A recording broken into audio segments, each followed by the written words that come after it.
coming in finally later in, but that's the Angela that can be comboed in with the Lapu, with the Baxia, with the Roger. It's not bad. It's the Angeloy as well, notorious in the hands of Beloyski. Yeah, there's definitely a lot of options and tools that Geek can utilize with this Angela pick. It's a signature as well for Beloy. And now Onic are stuck in a position. But they go for a Fanny. What? Wait, it's Fredrin XP. Oh, no. I mean, they did use it as a flex, but I hate Fredrin XP. Gee. That's a signature Onic thing to do though. That's like and now Onic are stuck in a position. But they go for a Fanny. What? Wait, it's Fredrin XP. Oh, no. I mean, they did use it as a flex, but I hate Fredrin XP. Gee. That's a signature Onic thing to do though. That's like a signature Fredrin XP. Yeah. He makes it work. He's the only guy who makes it work. But now with Lutby, can he achieve the same success? With the mid laner being a Loyi, you know, we talked a bit to Coach Chico about this when we were talking about when RRQ did a very similar draft with a Fanny, with a Fredrin as well. He said the issue is that you have to be able to have fighting power in the early game with the Fanny. So Loyi and Gwyn on paper can stack up to Geek Fam's early game, but we'll have to see the execution. Counter index shows that it favors Onic. Is it a counter index we trust kind of scenario? But either way, we're gonna get another assassin game from Kyrie. The last of this series, the conclusion to this series. Welcome, ladies and gentlemen, to the Land of Dawn for the last game between Geek Fam and Onic. All right, looking at the emblems, it's gonna be Impure Rage on Beloyski, so no focusing mark. He won't be trying to set up for pickoffs. He wants to have the extra bit of damage, the extra bit of mana regeneration. He's in danger though, whoa. Yeah, so much damage early on. I don't think Beloy can actually take this trade, man. Oh, Beloy's got to be careful. Wow, this man is so, I mean, the calculations, crisp clean. He knows that he doesn't need to burn that flicker. But yeah, I'm conflicted, man. I hate the Fredrin XP, but I love Kyrie's Fanny. So, what do you think? What do you guys think? Seeing it before, it doesn't feel like Fredrin EXP has that much value. In a way, it's almost like it's picked not for you to make your own plays, but for you to shut down your opponent's plays, just because you have a lot more mobility and crowd control that you can use to really throw a wrench in your laner, your opposite laner's hand. So maybe they're trying to use it to try and shut down Luke's offense, which is a novel idea. I don't know if it will work that well though. We're just theorizing here. And if we're talking about theorizing, essentially, if we take a look at the composition to answer your question, there isn't particularly any lockdown per se for the Fanny. Sure, there is Luke, and he was still able to pin down the Lancelot, but granted, there were a lot more things that he could have utilized, like the Terrify and so forth. There was also the Way of Dragon if they wanted to go for it. But in this particular matchup, who would they utilize to do the same approach, the CC, it's not, they don't have something like the Kajo or the Franco with the suppress. It has to be maybe the Angela later on, but it is going to come out a lot slower. So maybe Ray with the Shield Unity, but now, whoa, look at that. Kyrie on the turtle, finds it. That's a good Battle Requiem onto Ray, and now they disengage completely. First objective actually goes to the Fanny, and still goes for the purple buff. He actually did that without purple buff. It's very surprising, actually. But maybe it's the Gwyn threat, right? There's a reason why Guinevere was just so oppressive, so good back then. The range of the spatial migration has been reduced, by the way. So it's not the same kind of Gwyn. But 3 debut picks for Onic right here. They're just going all out, by the way, today. There's just a lot of different heroes we haven't seen just picked up by Onic. Yeah, just instantly, week number 5, we get so many debut picks from Onic, and this is a height of strat again, right? But not really sure if it's going to work out. It didn't work out in game number 2 for them. So there is still a possibility that this also does not achieve the results that they're expecting. But Sans goes in for a diversion play. Uh-oh. Luke, once he's in range. Oh, there you go. Spatial migration, Valorant, everything in the kitchen sink. The whole kitchen whole kitchen, but there's a mirror play on top. Same thing happening up top, but CW dodges the initial shield. Unity has a battle mirror image to pop in back again, but he gets immobilized. He does pop it back. CW weak side. The mythical creature, but also a boy Novaria, another mythical creature. You thought that you would get out, but a boy's like, no, not happening. You're going to be taken down, so the mirror play does come to fruition here for Geek. That's a lot of time bought though. Kyrie, late to the party. But Onic, they're doing a good job controlling here. You would think that the box share will be the one rolling around, just bullying everyone.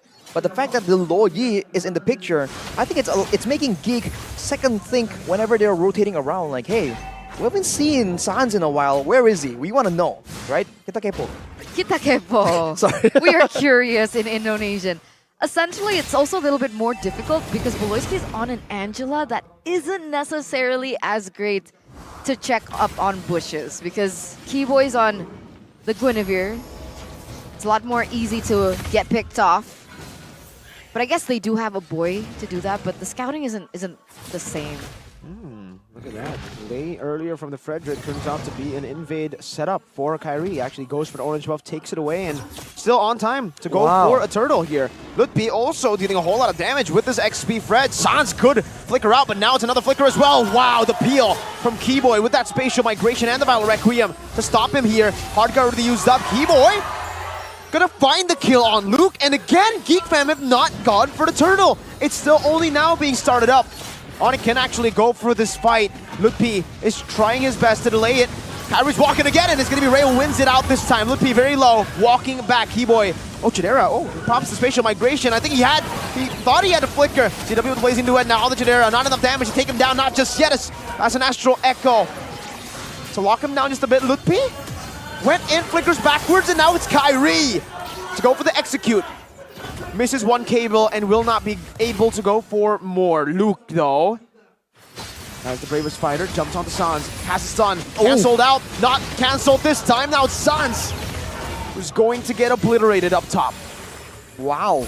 It looked like Onic was just winning it out, but he just kept coming back with more and more people. Like, they're doubling down. Like, this has to work, man. We have to come out on top here. And just kept bringing more and more people until they actually come out on top. Overall, though, Onic still holds a bit of the lead. And I think the real carry here, the real damage dealer that Geek needs to be aware of is Sans. It seems like without Sans in the picture, CW needs a bit more items. And Kyrie as well, he's a lot squishier, right? So he is easily zoned out away. But with the BOD, maybe now he'll try and find ways to get to Beloyski and a boy, delete them before they can even make a difference. He's committing onto the damage build. The side lanes gotta start being careful, I suppose. A 1k gold lead now for Onic. So the Roger this game, Chadera actually goes for QC. And CW also goes for QC over the Brave Smite last game that Chadera went for, and over the Weakness Finder that CW went for on the Roger. CW have a lot more ways to really kite back away, but still, it's a lot of damage. Ray now makes the play go in. Good cancel on the spatial migration, but he gets it back in time. He goes for it. Oh, Kyrie?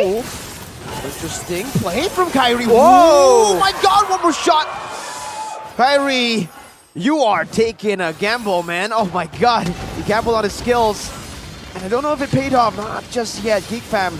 Now the shield immunity back again. That's a spatial migration into Val Requiem. Two members knocked up, but Ludpi is so low. Chidera goes for the damage, but it's not going to be enough. Oh, and the Brains is right into bait! And Kyrie wins it out. CW also distracting. How did Onic come out on top in that fight? They're coming back. Geek fam overextend to try and secure the kill on Ludpi. How did he survive, man? Keyboy goes back in. Again with the Battle Requiem, Kyrie 2 levels ahead, will take it easily this time. And now Luke, bravest fighter. We've seen him do crazy things before, and he's doing it again. Keyboy flickering out. Luke, no bravest fighter to play for, but still an Angela behind him to support him. Wow, Onic. That's an Angela with the flask of the Oasis.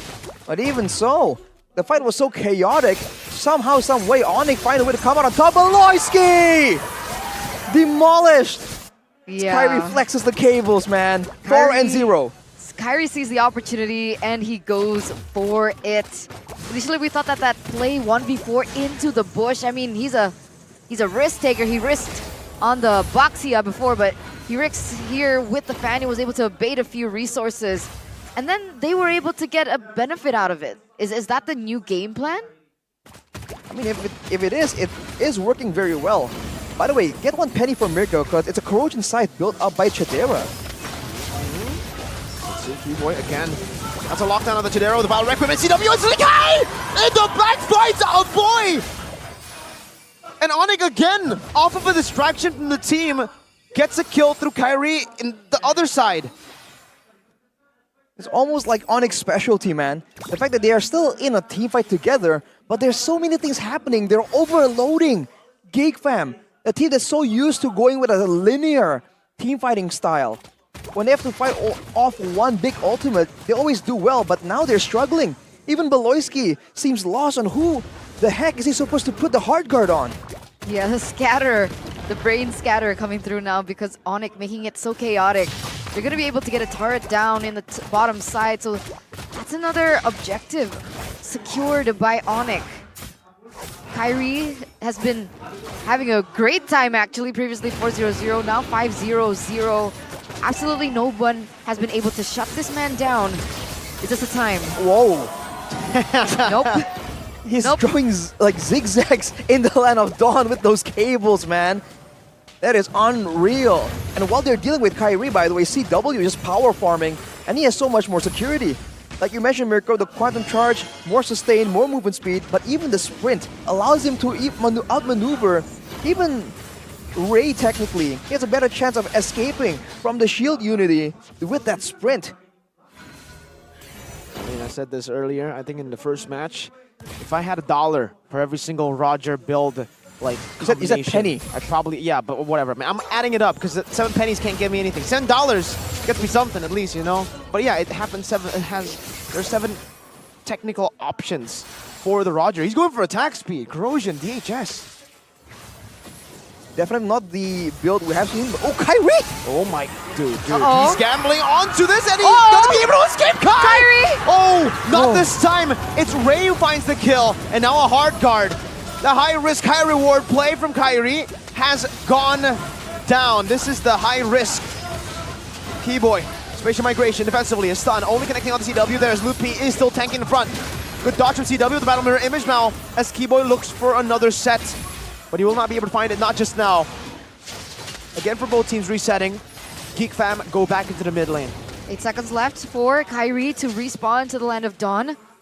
Onic have done a really good time, great time at resetting, distracting, as well as buying some time, but Ray's gonna be able to get that blue away from Kyrie. He's low though, still trying to escape now. Cutthroat finds it, the kill for the purple. And oh my, CW doing a whole lot of damage. The 3 item power spikes for him. No purple buff on Kyrie though. They've given the purple buff, Geek side, to Chadera. Interesting choice. But now Kyrie is just content to just split push, take a turret right here. And even when the Lord is standing, we're seeing this becoming a recurring pattern. Teams are just starting to ignore it to try and go for something that's a bit more substantial, something that's less risky than a full-on Lord contest. Onic, off the back of just insane backline damage, has been able to stop the Lord take. Keyboy! Battle Requiem, Sans even with the flicker, not enough to burst him down, and now it's Luke. Cancelled out by Lutpi though. The Rainbow Spider still onto the back with the Astral Echo, but the Blazing Duet gets used up. Oh, the stun from Luke! One more shot should be enough, but CW gets out, and Kai comes in with the execute. 1-4-0, it ends that trade. That was such a good knock-up at the end as well from Keyboy to deny that aggression coming through from Geek if they wanted to go in for a re-engage, which they would happily have gone for. And now they're just changing their focus. They're centralizing on the Lord. Kyrie's gonna go in for a steal. No purple buff, but he is 3 levels ahead. Ray goes in, and it's Kai! And in the back is a diversion. Ray, shield unity, now onto Sans, and he is all alone. Kyrie with no purple buff picks up a killing spree. Don't doubt, never doubt. Kyrie back on the Assassins. Geek fam paying the price for it right now, and with the Lord, they have all the control they need, taking down the turrets one by one. Geek fam, they're just not finding ways to really punish Onic as reliably as they really need to, man. Kyrie especially is getting away with so much. He has a 10k gold lead. If we take a look at the player's gold by UBS Gold, he is He is rich. He's fed. He's ballin'. He's living large in the land of Dawn. Look at the damage though. Sans on the low Yi. When the fights go like this, when he is untouched and just spamming out spells in the back, that's just way too much damage. Spatial migration and a flicker. Violet Requiem. Don't think he meant to do that. Tier 2 Whoa. taken down. Up top, very low. Base turret 2. And for Geek, they might actually lose out on this turret. They are able to clear it out just in time. Super low. Turret in the bottom lane and up top. That was a flashy play by Keyboy, by the way. A flicker was used there as well, and I'm still struggling to figure out where exactly did he flicker. Might be during the first spatial migration, they just dashed out. But that's the level of threat that he can really bring to the table. Any kind of move he makes, Geek fam needs to think twice about. T-Boy, spatial migration only landing onto one right now as Luke does the same thing to Luke's back line. Kyrie in 1v1 gets Shadera down and escapes. Luke beat him into it all. Now Crazer's Rat. Luke finds a stun but will fall to the Blazing Duet. CW also traded back here with Sans getting a kill back as well. Spatial migration into the battle. Requiem into Sans with a double kill. Beloy, he's only just an Angela and a diversion. Where is it heading? What the base? Hey, Sans, not like that, brother. Not now. But this is a 4-2-0 trade. Beloyski, the little girl on Angela. That's the only one who can defend left standing. There's a wave in the mid side. Can he do it? No, he cannot. Good awareness by Onic to wait for the mini waves to disperse before going for the end. 2-1. Onic secure a hard-fought victory. Another one in Onic's pocket. And unfortunately, Geek cannot utilize their tile here. Kingslayer. Like number one, it was a 2-0 victory for Onic. And now Onic still reigns supreme over the Geeks.